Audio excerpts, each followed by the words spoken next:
G'day all, Kyle here from Blackout Racing. Just wanted to do a quick video. As most of you guys are aware, we had a crash last weekend and put up a video and got a fair few views, and with that came a lot of questions. So we thought we'd do a bit of a video to let you guys know what happened and just answer some of the questions. If you haven't seen the crash, I'll post the video now and you can have a bit of a quick look. An absolute cracker of a time. Oh no! Kingston, that is...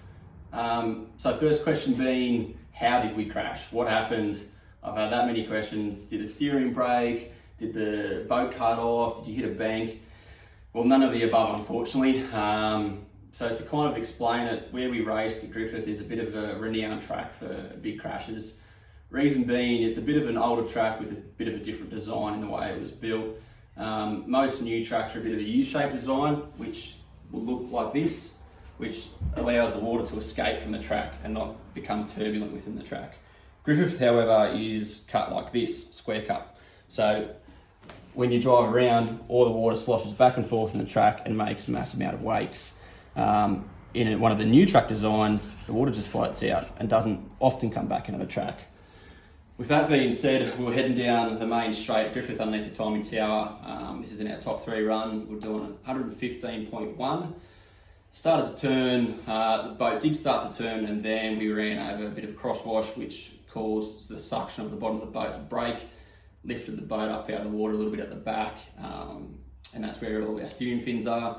And it was game over from there. The boat just lost traction, went over a couple of banks, and went upside down the drink. I'll add a slow mo video to that now, and you can kind of see how the boat has turned and when it stopped turning.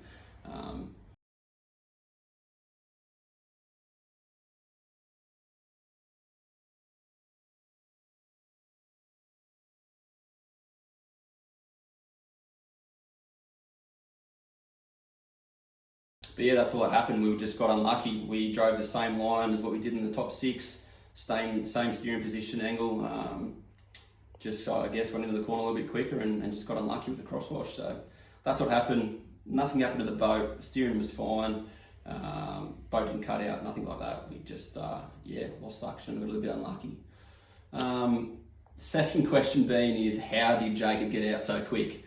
Well, look, Jacob and I always talk about, exit strategy out of the boat if anything went wrong.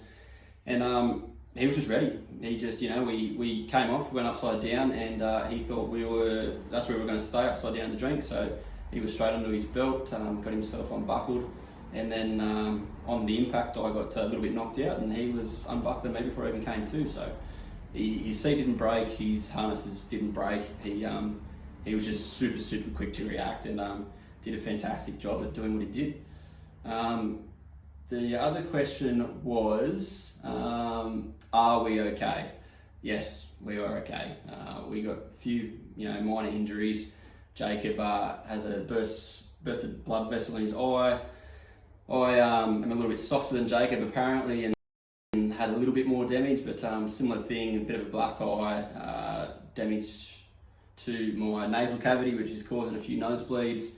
Got a little bit of water in my lung, bruising around the spine and the back of the head, but the main thing just being a bit of concussion, which is throwing me around a little bit this week. But we're all on the mend and ready to get back into it. So yeah, no major injuries. Our safety equipment did exactly what it was supposed to do, and definitely went a long way to making sure we're fine.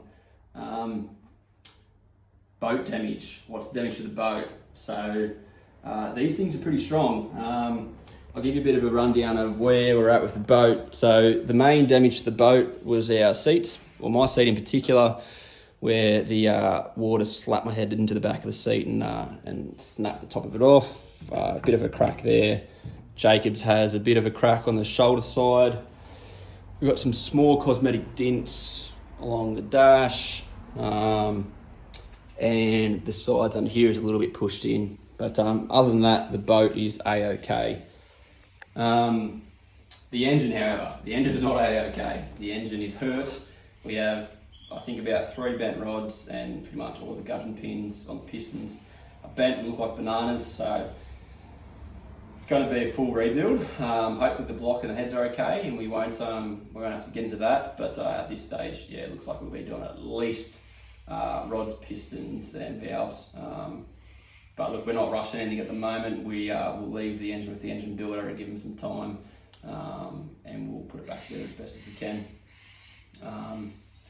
With that being said, will we race at next race? Not sure yet. I can probably guarantee you if we do, it won't be in this boat. It won't be with my engine because it's the last race of the season, and I'm just not going to rush to put an engine back together for one race to then have it torn down to be checked over again. So we might race at Keith. We might just be there spectating. Not 100% sure yet, so we'll see what happens with that. But yeah, look guys, we've had a bunch of boat offers to drive, so big thank you to all those guys who offered to drive their boats. You're all a bunch of legends. Yeah, really good community to be in this jet boat racing scene, so thanks to you guys. Thanks to everyone who helped on the night when we crashed. Thanks to all of our sponsors, thanks to the safety crew, thanks to the paramedics. Big thank you to my wife for looking after me for the past week and getting us home and whatnot. But yeah, that's about it. Just wanted to give you guys an update and answer as many questions as I can. If I didn't answer anything, just shoot me a message. But yeah, that's it. Thank you.